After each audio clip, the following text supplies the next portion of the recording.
Good afternoon, this is Daniel here with Cops and Cons TV. Just want to welcome everyone into our live show. We're going to break down some of the most important and interesting cases and news stories that involve police officers and law.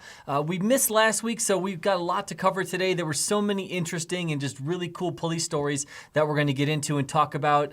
Again, just like always, as we're going through it, make sure you put in the comments if you think anything differently than I do, or you have a different take on it, or maybe you're in a local jurisdiction where you have some information that maybe the general public might not. So definitely want to thank everybody again for coming in, and make sure if you haven't already to like and subscribe to the channel. That way you know exactly when we are coming live on this show. And this is our holiday show, so again, thank everybody for being in here. I just want to start off by saying Merry Christmas and Happy Festivus. All right, so where's everybody from today? Looks like we have someone from Ohio. We have couple people in from a couple different places. We got Florida, Texas. All right. Well, I want to welcome everyone in.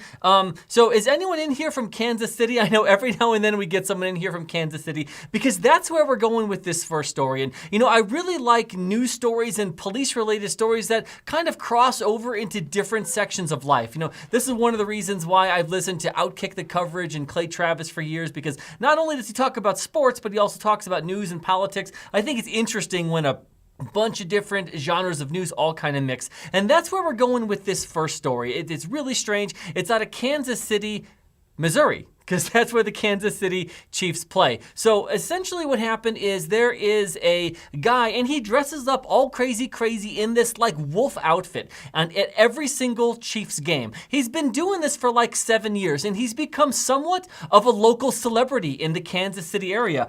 He has over 35,000 followers on Twitter, and really everyone there in the community knows him. He calls himself Chief Zahala. But besides that, no one really knew too much about the guy.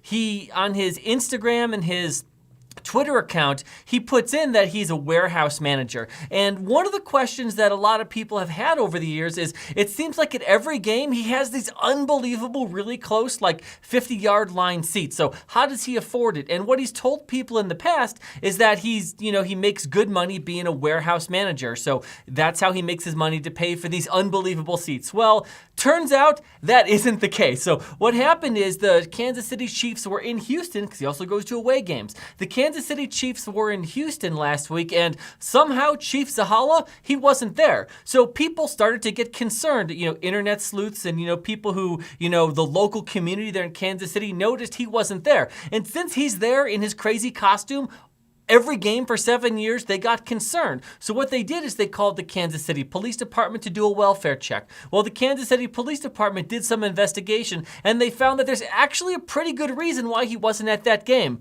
Because he was arrested for robbing a bank.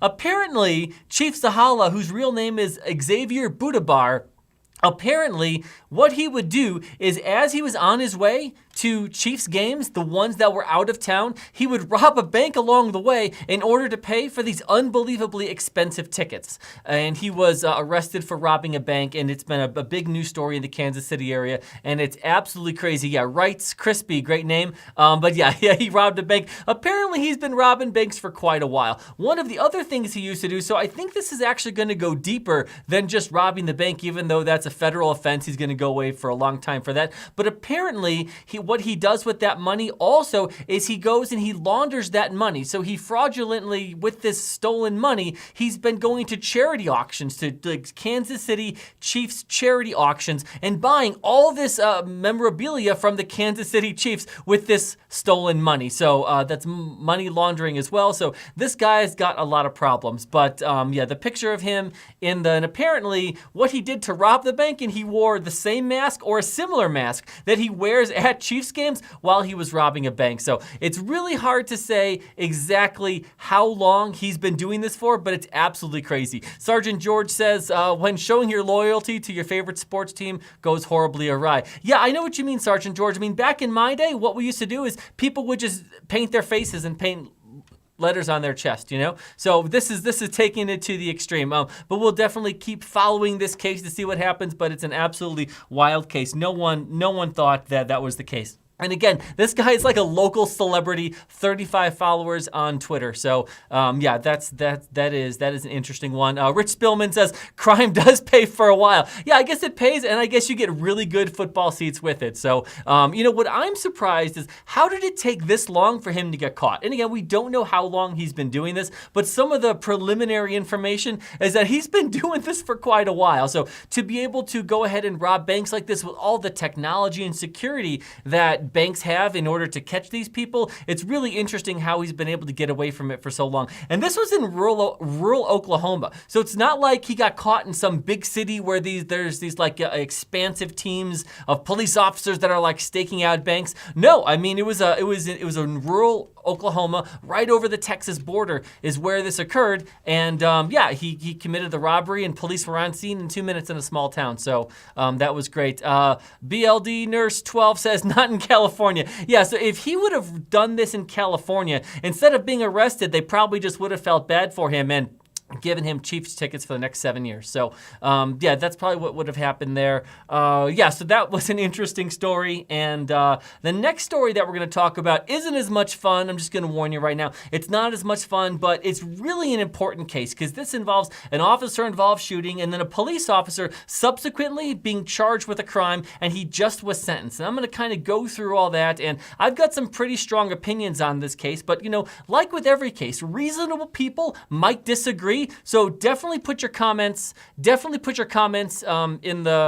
the chat so we can go back and forth here a little bit. So the case I want to talk about, it's Officer Aaron Dean. So this was an officer-involved shooting in Fort Worth, Texas in 2019. And let me just set this up a little bit. So here's what happened. There's a woman, the woman who was killed by the police officer is Atiana Jefferson. At the time, she was 28 years old. So the way this starts from the perspective of the police officers, Willie Weed, what happened? Did they finally charge the chump? Yeah, they did, and we're gonna go ahead and talk about that, Willie. So this case was, there was a call for service. So a neighbor called in, and here's what the neighbor told dispatch, that it was late at night and that Miss Jefferson's house, that the door was open. The neighbor said, this is weird, it's strange, it is a suspicious thing for this door to be just wide open. And it was really late at night, like in the middle of the night when this happened. So that goes out to police officers. So that's what they were dispatched to. Two different police officers, Officer Aaron Dean and his partner,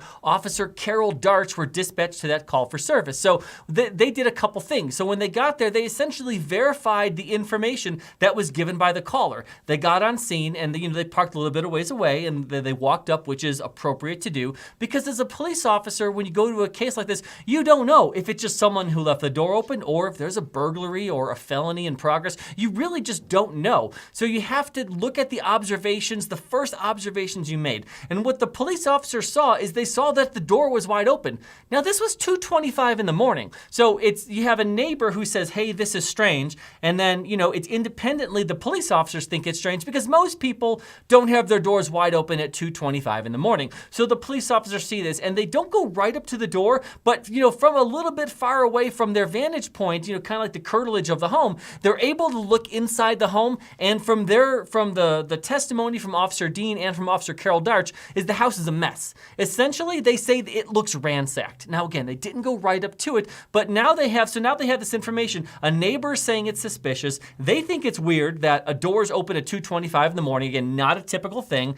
And they look in, from what they can see, the house looks like it's ransacked. So in the moment, they think, okay, we have a burglary. This is most likely a burglary. That's what happened. So instead of doing so now they're at a crossroads. Do they go down the avenue of where they do a welfare check, where they walk up to the door, knock, hey, I'm Officer Dean with the Fort Worth Police Department, knock and announce? And if you think it's a welfare check, absolutely 100% that is clearly what you do as a police officer. But if you think it's a burglary, if you think it's a felony, and if you think that the offender might still be inside, yeah, the right thing to do most of the time is not to walk right up to the door and announce. So what the police officers did is they decided they were going to walk around the perimeter of the house. So walk around the perimeter of the house and see what happens. Now, what you would do as a police officer like this, and it's reasonable, is you walk around the perimeter of the house and you look for other evidence. Is anyone in distress? Is anyone in need? Are there any other doors or windows that might be opened, or any other evidence of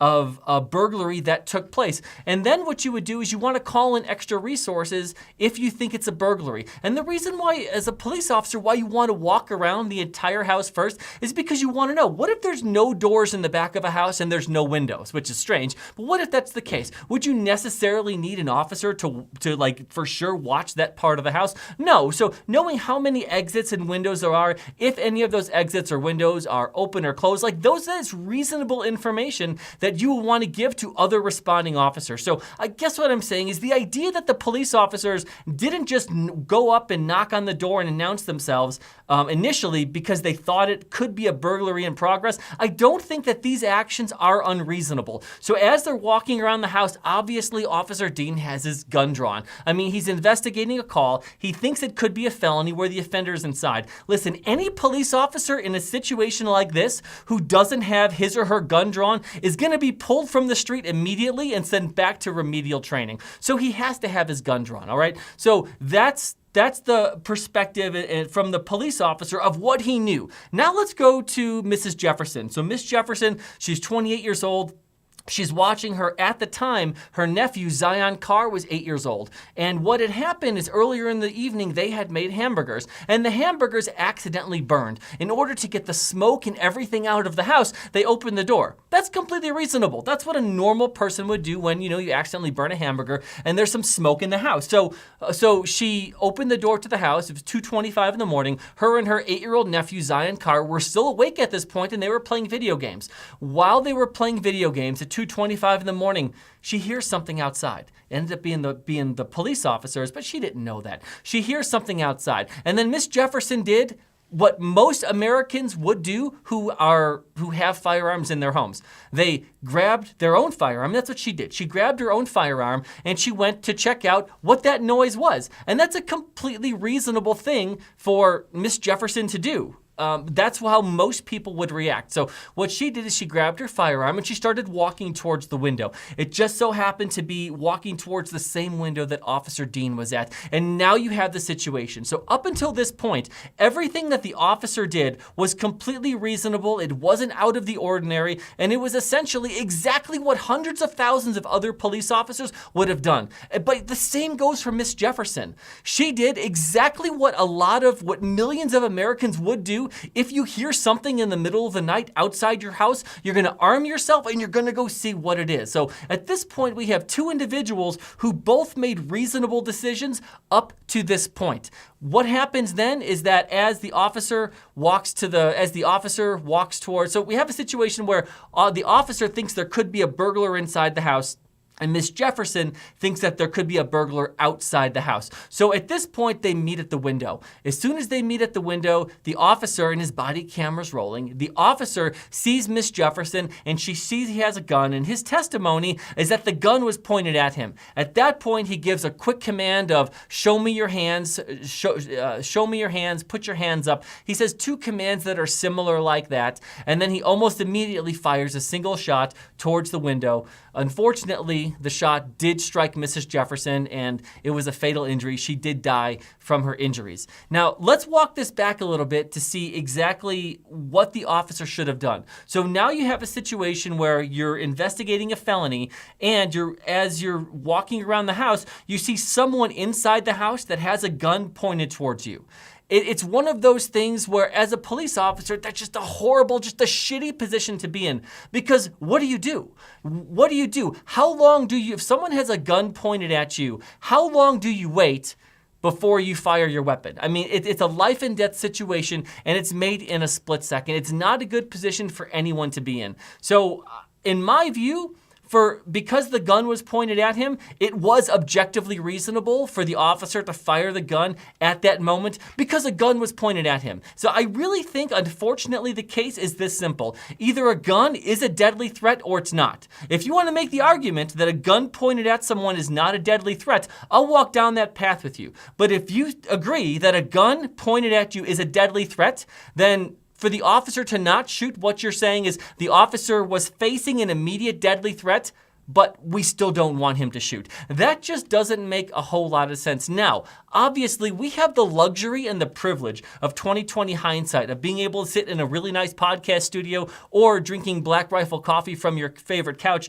You know exactly what happened. So you have, and I have, the benefit of 2020 hindsight. And if we look at the benefit of 2020 hindsight, yes, of course, Officer Dean made the wrong decision. He made the wrong decision because Miss Jefferson was not a burglar. She was a regular, normal homeowner who was acting reasonably. She had no ill will towards him because he was a police officer. But the thing is, there is no way, and it would be literally impossible for Officer Dean to know that information at the time and to be able to process that information at the time. So what happened was Officer Dean was charged. They did prosecute Officer Dean, and he went to trial a couple weeks ago. The DA charged him with a couple different charges. So murder, which is obviously the higher of the charges, and then manslaughter, which is a lesser charge. So it did go to a jury trial. The jury found him not guilty of the murder, so they did not convict on the murder charge, but they did find Officer Dean guilty of the manslaughter charge. It did go to sentencing, and the same jury that convicted Officer Dean is the same jury that decided the sentence. So essentially, the range that we were looking at, the jury had a maximum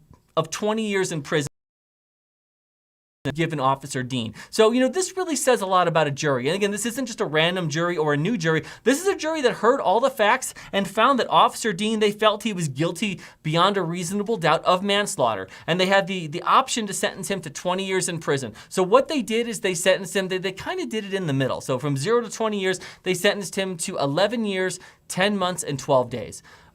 So he will appeal that sentence like everybody does, but I mean, essentially that is his sentence. I'm going to address a couple of the comments and a couple of the other questions I've had about this case. So Cajun Randy 214. So Randy's comment right here is going to be what a lot of people say, and let's address it. He cannot use self-defense if he creates the danger. That's the law. Okay, creates the danger. So when you say he creates the danger, you mean he's a police officer who was dispatched to a call that he had to go to. When he gets there, he reasonably thinks it's a burglary, and then he does literally what hundreds of thousands of other police officers would have done. Does that create the danger? Randy, I'm just going to push back a little bit more as well and saying, so if a police officer makes a traffic stop and the individual pulls out a gun on the police officer, is your argument that the police officer can't fire in return or can't defend him or herself because the officer created the danger by initiating the traffic stop? So I get what you're saying, that's the law, but it doesn't, he was stalking around her house. Okay, Cajun Randy, thank you. That's another argument. So kind of why I preface this the way I did is that what a lot of people are saying, Randy, and here's why you're wrong. And here's what a lot of people are saying is that once you get there and the officers should have even though they thought it was a burglary, they thought it was a felony, they thought there was a felon committing a crime right there. People are saying that they think the officer should have still walked up to the house, yelled crazy, crazy, police, police. But listen, here's the thing. If that would have caused a real burglar inside the house to freak out, run from the scene, and then there was a subsequent officer-involved shooting, the same exact people who are complaining that the officers did the wrong thing would be also complaining that the officers did that. Essentially, this is dishonest criticism because no matter what the officer did, if it ended up in an officer-involved shooting, people who don't like police officers would find a reason to critique it. Because what they would say, because if that's what happened, if the police officers knocked and, that spooked a burglar and the burglar ran, and again, there was a use of force or an officer-involved shooting, they would say, hang on, so police officers, here's what these exact same people would say, and this is why it's frustrating. Here's what they would say. They would say, police officers get to a scene, they think there's a felony offender in there, and instead of following their training and, sneaking around the house and using quiet deployment and, then trying to get in other resources and then maybe using a PA system once they had all the evidence. So instead of collecting that evidence and doing good actual police work, they just barge right in because they're heavy-handed and they just wanted to thump someone. Like, that's literally what they would say. So it's dishonest criticism. So, but anyway, so he was sentenced to 11 years in prison, and I get it from Miss Jefferson's standpoint. She didn't do anything wrong. But it would be, like I said, if you don't want the police officer to do this, then what training do you think police officers should have when they have what they think is a felony in progress? They get to the house and they see an open door. So you explain to me what training you think police officers should do, because no matter what officers do, sometimes there's going to be an officer-involved shooting. The truth is that situations like this are unbelievably rare. There are approximately 250 million citizen-police interactions every year, and a situation like this happens just about 1 in 250 million. So I know you're saying there's a chance, but these are absolutely 100% rare situations, and it's good that they're rare. Just because this is a tragedy, just because no one wanted Miss Jefferson to die, and again, no one is blaming Miss Jefferson. I can't say enough. Miss Jefferson's actions are literally what hundreds of thousands of millions of people around the country, myself included, would have done in a situation like this. So just because it's a tragedy doesn't mean it's criminal, doesn't mean it's a criminal offense. To me, this seems like a civil case, and civilly, her family should sue the shit out of the city and get as much money as they possibly can.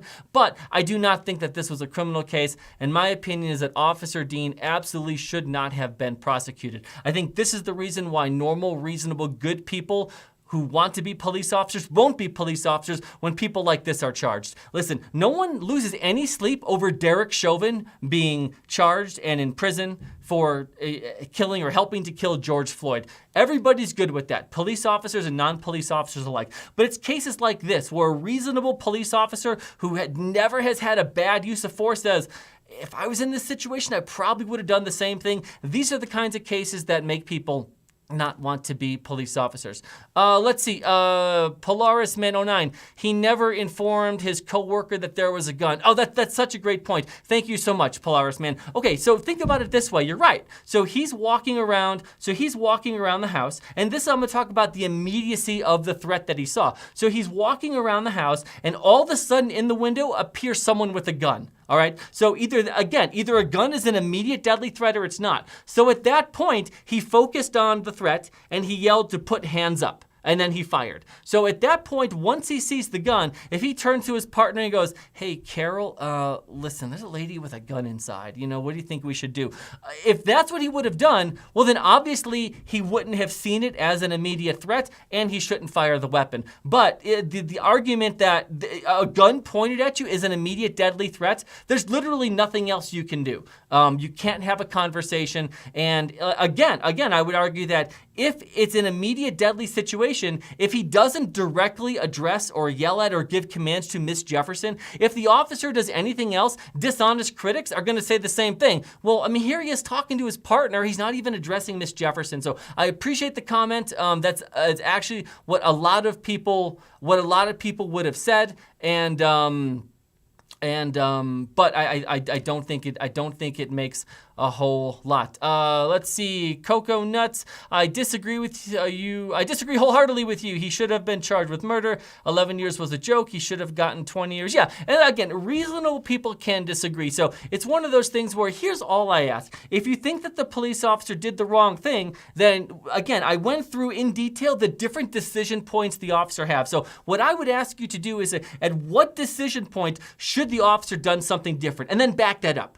Okay, the officer gets to the house. It looks like it could be a burglary. What's the training the officer got? So if the officer doesn't follow training, then I'm with you. At that point, I'm with you. If the officer does something not in line with being reasonable or training, then I agree with you. But again, I walked through it of what the officer did. I believe it was reasonable. If you think it wasn't, again, I'm curious what you think the police officer should do. And again, just because it's a tragedy, and we all agree it's a tragedy, doesn't mean it's criminal.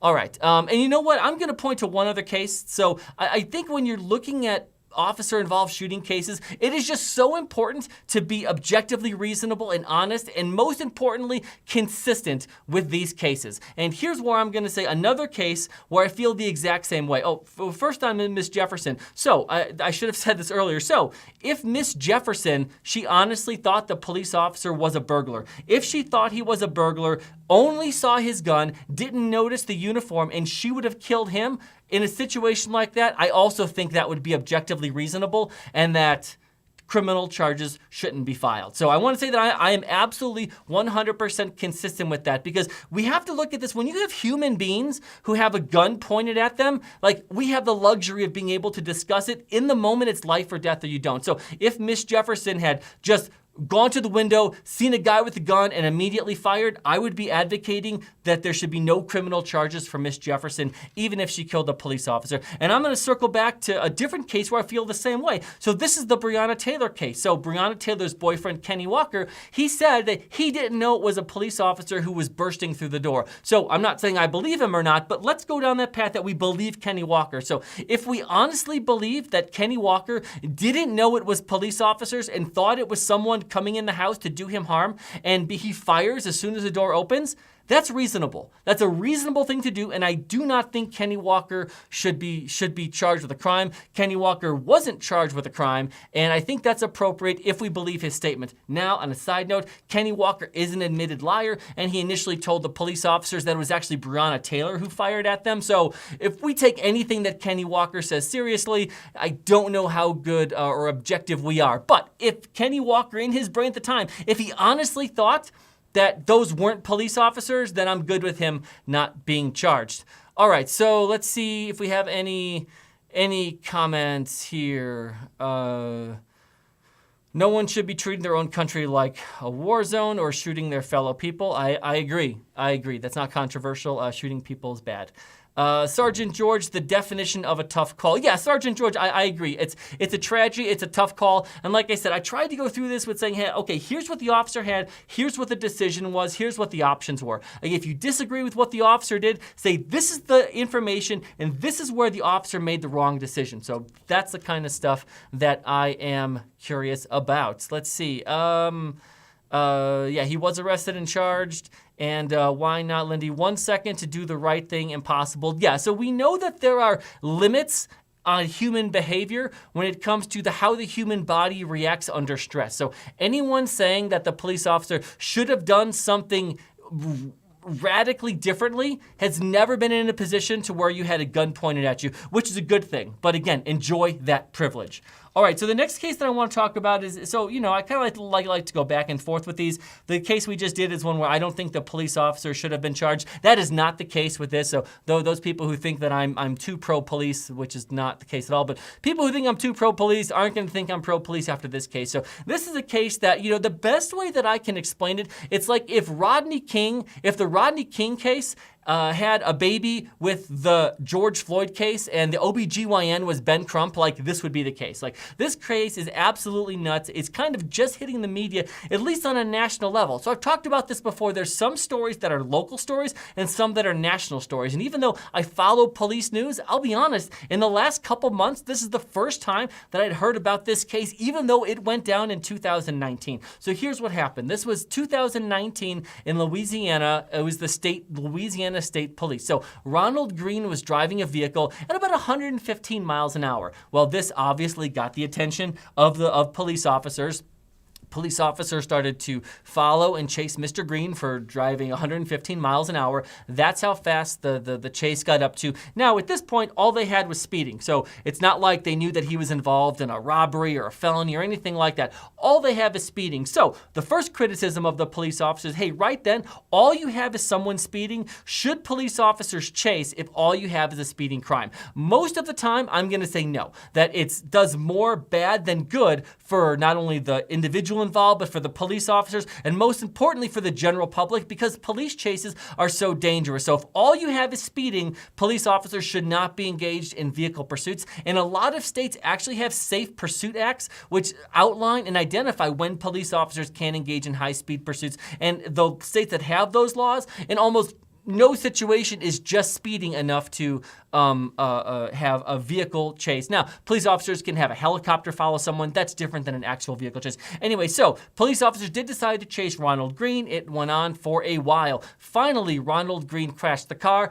and you can predict what happens when the car crashes. It's swarmed by police officers. That's another thing. So in a situation like this, what a lot of time, you know, what police officers should do when it comes to training, and anyone who has more experience in training and tactics than than me, definitely put in the comments if you think that I am saying something that is not correct. But typically when you have a situation like this, when you have someone who, running from police is a felony. So now you have someone who committed a felony, the car crashed, the car stopped. So what should the officers do in a situation like that? Should they run up to the car all crazy? No, that is absolutely not what they should do. They should park their cars behind. They should get on the PA system. They should all jump out with different force arrays. What I mean by that, I didn't say that as articulately as I wanted to, but different weapon systems. So someone might have a beanbag shotgun, someone else might have a 40 millimeter, someone might have a taser, and then obviously individuals, police officers with firearms as well. So a force array, different options of force, and get on the PA system and try to give the individual commands to come out. Now, if there's a long time and the individual isn't coming out,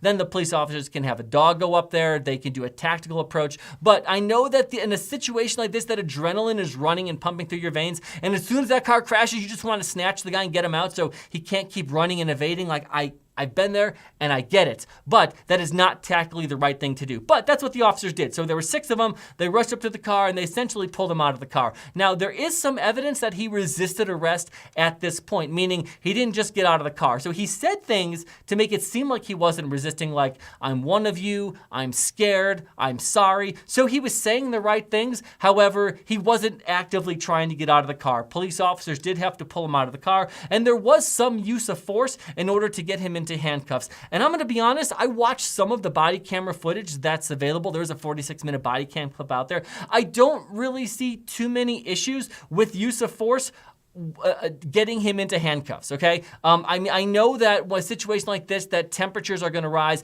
That's what happens when you run from police and there's a car chase. And you wouldn't expect police officers to have all of this adrenaline running through their veins in their bodies, and then all of a sudden, at the stop of a dime, just be able to change that so they're reasonable and docile humans. Like that isn't how human behavior or psychology works. So you know that the police officers are going to be a little amped up, but the use of force didn't look terrible or really out of policy or illegal until he was in handcuffs. Now the rule is, and this is the rule, no matter what, no matter if it is a murderer, if it is a child sex predator, it doesn't matter, or a drunk driver, it doesn't matter. Once the handcuffs are on, the fight is over, period. There are no exceptions. So the criticisms I have on this, I have a lot of them, but the first major criticisms that I have when it comes to the use of force is that the use of force didn't stop once the handcuffs are on. So the police officers utilized force on Mr. Green once he was on his belly in handcuffs, laying on the side of the road. They still continued to utilize force on him. At one point, for I'm not sure what reason, one of the officers grabs his legs and kind of drags him along the sidewalk, or along the pavement. And maybe this wasn't the training back in 2005, like when I started, but certainly it's been the training before 2019, because we all see what happens when you leave someone who is in some kind of distress in handcuffs, especially if they're a bigger, heavier person like Mr. Green was, leaving them on their belly in handcuffs to just lay there. And that's what they did. They left Mr. Green laying on the side of the road on his stomach for 9 minutes. Eventually, he went limp, is what they said. Once Mr. Green went limp, they did sit him up, they had rescue come, and he died on his way to the hospital. So by the time he got to the hospital, he was deceased. One of the first indicators that something wasn't right about this is the story that the doctors at the hospital got from the police officers was that Mr. Green died in a car crash. Well, Mr. Green had taser prongs in him, which he was tased when he was still in the car, when he was resisting. Don't have an issue with the use of a taser at that point, but he had taser prongs in him and obvious other evidence that he had been in a physical scuffle with police officers. But the doctors were like, this guy didn't die in a car crash. So the first, kind of like the first red flag, or the first time anyone said what happened here, was actually the doctors at the emergency room, who the story from police just didn't match up to the evidence they had when they were evaluating Mr. Green. But he was deceased. Also, Mr. Green has a family. So you know what the police department told his family initially? That he died in a car crash. That he was running from police officers, he crashed into a tree, and when police officers got there, he died. They also sent out a one-page news release saying that exact same thing. It's obviously not true. So I know that a lot of times conspiracy theory and people think, that there's a cover-up, or, the government's lying to us, or if their local police departments aren't telling the truth. Well, sometimes that's the case, and a lot of times, a lot of us look at that with a grain of salt because we remember the other lies, right? We remember them saying that George Floyd didn't resist arrest. We remember them saying that Breonna Taylor was asleep in her bed and there was no threat to police officers and they just shot her for no reason. We remember them saying that Jacob Blake, he was just there to pick up his kids and he was unarmed and he didn't pose any threat to police officers. So when it's the same people who are saying those lies, saying that there's a government cover-up, it's reasonable to question it. However, I think in a case like this, we have enough evidence to know that there was something strange going on. And let me add a little more fuel to that fire. Also, it took over 2 years for the body cam to be released to the public, which is nuts. I think everyone knows. I mean, I work here at Cops and Cons TV, so obviously we are mostly a body cam channel. We want body cam. We want as much footage to come out as possible, not just because I'm nosy, but because I really want to know what happens and I'm interested. I think it's unbelievably interesting, the interaction, especially in important cases when it comes to citizen and police interaction. We love that. That's why we have this channel. So we want the body cam footage. So for the Louisiana State Police to not release it for 2 years is absolutely unacceptable. Not only that, the police officers weren't charged for 3 years until after the incident. All 6 of them were charged. One officer actually is deceased, and there's only 5 of them who are charged right now. One of the involved officers, he actually died in a car crash sometime in between 2019 now. So there are 5 different police officers who are charged. The main thing that I want to say about a case like this, I also want to talk about the administrative investigation. So those of you who know police officers or are police officers, former police officers, you know that admin and they investigate everything, okay? So there's always an administrative investigation. Sometimes if an officer doesn't have their seatbelt on or is eating McDonald's as they're driving someone to jail and it's captured on their body cam video, sometimes that's the type of stuff that admin investigations the police department spent time and resources investigating these kind of things, and we can all look and say this is silly and bullshit. But it can also swing the other way, and that's what happened here. So here you have an in-custody death. All right, there wasn't an administrative investigation, didn't even start for 446 days. So, what is that? I don't know. A little over a year and 100 days for an administrative investigation to start, to look into exactly what happened. Also, within a week or so, the police department put out a news release specifically also saying that, the police officers' actions were justified. Again, they said that before they did any kind of investigation. Some of the police officers that has been, some of the body cam footage that's been obtained is that they said things on body cam footage after. So one of the police officers, here's what's captured on the body camera footage. He's driving to the hospital and he calls his supervisor. And it seems like he didn't realize he was recording this, all right? But as he was driving to the hospital, he calls a sergeant and he basically tells the sergeant what happened. He says that there was a physical fight. And then he said, "We beat the living fuck out of him." He said, "We choked him." So these are the kinds of things that the officer was saying to his supervisor right after the case. So the idea that, some police apologists or people who just might think that the police always do good, which again, it's not always the case, and it's important to be honest and objective. A lot of people might say, well, if they weren't on scene and their supervisor's 3 or 4 levels up, like maybe they just didn't know. So maybe they were just taking the words of the 5 or 6 bad cops who were on scene. Maybe they were just taking their words. But here we have body cam footage where he's telling his sergeant there was a physical fight, we fucked him up, and we choked him. It seems like that's strange. We will definitely, also, not all 6 of the police officers had their body cameras on. I think that's problematic. And also, during this, body cameras were muted, meaning that there was video but no audio for a lot of this incident as well. Most police departments and reasonable police departments, so on body cameras, a lot of times there is a mute function where you can mute what you're saying. Now, maybe some people should say that should never be allowed. Well, here's why it was allowed. You can imagine a situation where police officers are on scene and they have someone in custody, and then maybe they want to discuss the charges amongst themselves, about, hey, what should we charge this person with? Or maybe they're going to call the DA. Or you can imagine a situation where there's other conversations that maybe you don't want on body camera, where you can even say maybe that's reasonable, but it's abused more than anything. So what most police departments have done is they have either eliminated the mute function, or they've created a policy that says, hey, if your body camera's on, you can't mute or turn it off unless you say why. Say, okay, I'm going to call the DA to discuss charges, going to be muting it. So a lot of police departments have things like that, policies like that. Let's see. Da Vinci wants to know about FTX. Maybe we'll talk about that here in a little bit. Sergeant George, this is why training for police officers is so very important, especially when it pertains to the use of body cams, 100%.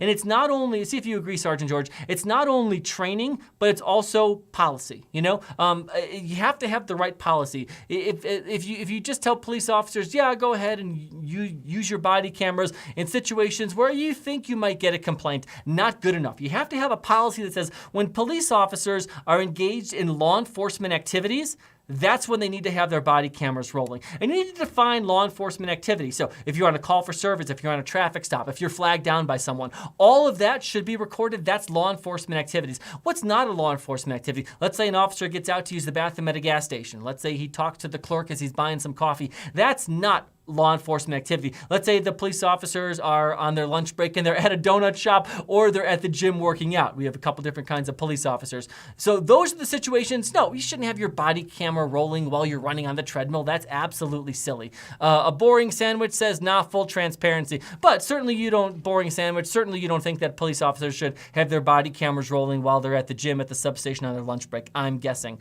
Let's see if we have any other comments on this. Those are the officers. Lori Bowles, those are the officers that need to be held accountable. And that's a thing, Lori, we all agree. We all agree. I haven't heard any police officers, and I'm on a lot of groups on Facebook and Instagram and TikTok and Twitter and everywhere. I haven't heard any police officers trying to justify what the officers did in the Ronald Green case. So, when you have a situation where there are a lot of police officers saying, like in the Garrett Rolfe case like we talked about, or in the Aaron Dean case like we talked about, when you have a lot of police officers who, again, don't have histories of being heavy-handed, looking at a case and going, well, shit, I probably would have done the same thing. Like if you have reasonable cops who are saying that, like that's when you need to pause. But when you have cases like this, there are zero reasonable police officers saying that, oh yeah, what the officers did here is completely fine. Literally no one is saying that. Same thing about the George Floyd case, okay?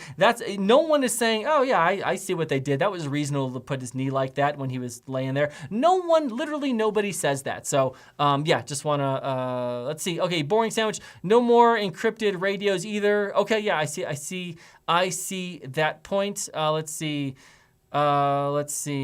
Willie, we have people in here talking about marijuana, I guess. Okay, anyway, so that was the Ronald Green case. Like I said, it's an absolute tragic case.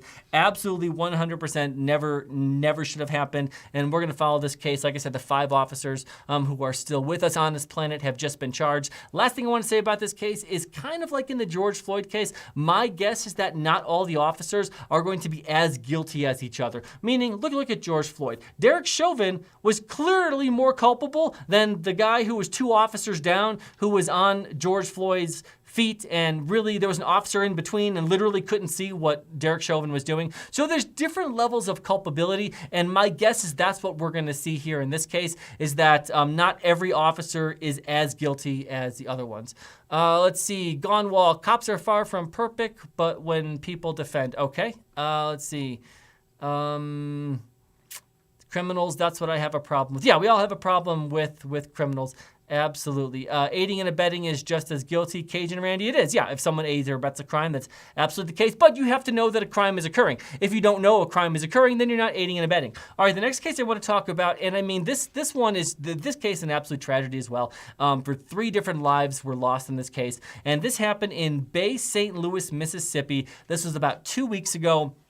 And this just shows you that as a police officer, that you just never know. So, I mean, I've been on thousands of traffic stops with people, probably hundreds, thousands of people who were hardened criminals, had felonies on their record, had been to prison, and thankfully, not one of them ever shot at me. But you have a situation like this, and the police officers were shot at, and it's by someone that you would absolutely never think would do that. And that's the thing about being a police officer. You could have someone who just got out of prison doing 20 years and is now involved in criminal activity. You tell them they're under arrest, and they're nice, and they comply, and they're friendly, and they say, all right, you got me, and they don't resist. And then you have someone who has zero criminal history who all of a sudden, for no reason, pulls out a gun and starts shooting at police officers when they're not even going to be arrested. And that's the scary thing about being a police officer, is because you just never know. So this was a welfare check at the Motel 6. Police officers in Bay St. Louis, Mississippi. Officers Brandon Estorff, he was 23 years old, and Sergeant Stephen Robin, who's 34 years old. They went to this welfare check, and they contacted someone named Amy Anderson. She was a veterinarian, and she was in her car in the parking lot. I think the hotel had called because they were concerned about her. They requested a welfare check. So police officers contact Miss Anderson. Again, she's seemingly a normal person. She's a veterinarian, and she has her child, her 10-year-old daughter, with her in the car. Police officers end up talking to Miss Anderson for about between 30 to 40 minutes. And during that time, for some reason, they come to the opinion that something isn't right and that the child just maybe not be safe. So what they do is the right thing. They decide to involve Child Protective Services. So, people always say, police officers shouldn't just go to everything. They should call out social workers. That's literally what they did in this case. So instead of just, taking the child from the mom and, putting the mom in jail, no, they wanted to call out literally the experts on these type of issues with families and children. So they called out Child Protective Services to see if they could also investigate to try to figure out what's best for these two individuals. While they were waiting for Child Protective Services, really without any warning, Miss Anderson pulls out a gun and she shoots both officers. Officer Estorff, he died. Officer Robin, or Sergeant Robin, he died right there in the parking lot. Officer Estorff was able to run one round back at Miss Anderson. She suffered a fatal gunshot wound as well. The child was not hurt, but unfortunately, Officer Estorff, he was transported to the hospital, and he passed away on his way to the hospital. But he did get off one round, and the main thing that I want to say about that is you just never know. Interviews that have been public with her family and the people that she worked with, they all said, we had no idea. Like, we never would have expected this. So it's one of those things where if you have an individual who if you have someone who is very close friends and family, if they don't know or have any idea that someone might do this or that this is capable in them, then how would police officers who just meet someone for 30 minutes with someone without any criminal history, how would you possibly know? So it's cases like this where you say, why are police officers on edge? Well, it's because of cases like this. If police officers were never killed or shot at by seemingly normal people, then police officers wouldn't have a reasonable fear that sometimes things can go bad, and why police officers always want to see someone's hands and know where they are. So that's completely reasonable. Let's see. Stephen Riley said good shooting. I'm not sure what that means, but Sergeant George says being a police officer is very dangerous, plain and simple. Yeah, no, it absolutely is. And I'm sure that there's other jobs that are statistically more dangerous, but the difference with those jobs are most of the time, it's that what makes being a police officer different, it's typically not people who are risking being a police officer is typically people who are risking their lives to make everyone safe. And going down that path when they are killed because bad people don't want to be held accountable, that strikes a chord in people. Yes, being a lumberjack is dangerous. Being a shrimp boat captain is dangerous. Being a long haul trucker is dangerous. Statistically, maybe even more dangerous. But when it's another human being who's taking the life of a police officer, when that police officer was trying to do the right thing, that strikes a chord in people. And we know that it does. I'm not saying anything that's controversial. That's why police shows have been the most popular TV and movie since for forever, for 100 years. That's why because people are interested in this. Let's see. Boring Sandwich, I wish police didn't have extra privileges and protections. Okay, if we acted like them, we'd be in prison. Okay, yeah, that doesn't make any sense, but that's okay. Let's see. Any other comments on that case? Yeah, okay. So one of the last cases, I got two more cases that I want to talk about. And the first one, and I kind of mentioned Breonna Taylor's boyfriend, Kenny Walker, earlier, but he was in the news about 2 weeks ago. So I want to catch everybody up on what Kenny's been up to. So again, Kenny Walker was Breonna Taylor's boyfriend.